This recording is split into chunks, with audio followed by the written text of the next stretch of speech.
నాగర్ కర్నూలు జిల్లా వంగూరు మండలంలోని ముఖ్యమంత్రి స్వగ్రామమైన కొండారెడ్డిపల్లిలో పలు అభివృద్ధి కార్యక్రమాలలో పాల్గొని 91 కోట్ల 17 లక్షలు అంచనా నిధులతో మంత్రులు దమ్మిదర్ రాజా నరసింహ, జూపల్లి కృష్ణారావు, వాకటి శ్రీహరి, ఎమ్మెల్యేలు వంశీకృష్ణ, రాజేష్ రెడ్డిలతో కలిసి శంకుస్థాపనలు ప్రారంభోత్సవాలు చేశారు. అనంతరం ఏర్పాటు చేసిన విలేకరుల సమావేశంలో మంత్రి దామోదర రాజనరసింహ మాట్లాడుతూ కొండారెడ్డిపల్లిలో పుట్టి పెరిగిన ముఖ్యమంత్రి రేవంత్ రెడ్డి స్వగ్రామంలో శంకుస్థాపనలు చేయడం సంతోషకరంగా ఉందన్నారు. 164 అభివృద్ధి పనులకు గాను పలు శంకుస్థాపనలు, పలు ప్రారంభోత్సవాలు చేయడం జరిగిందన్నారు.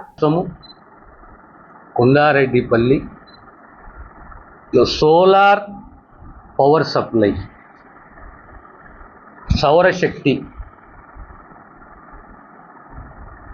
సౌరశక్తి ద్వారా ప్రతి కుటుంబానికి, ప్రతి ఇంటికి కరెంటు పవర్ సప్లై చేయాలి. దానికి సంబంధించి ఆ ప్రాజెక్ట్ కాస్ట్ సుమారు 8.5 కోట్లు 9 కోట్లు. ఇందులో ప్రీమియర్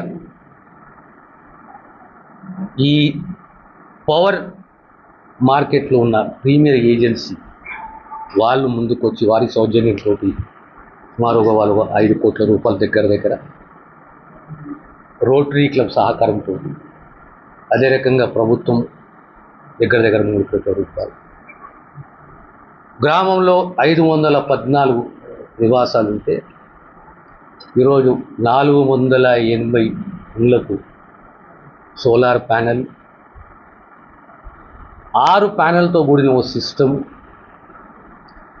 ఇంటికి ఓ ప్రాజెక్ట్ కాస్టు 1,72,000, 1,72,000 కేంద్ర సబ్సిడీ, నెలకు 360 యూనిట్స్ల సోలార్ ఎనర్జీ ఉత్పత్తి, పవర్ ఉత్పత్తి. మనం 200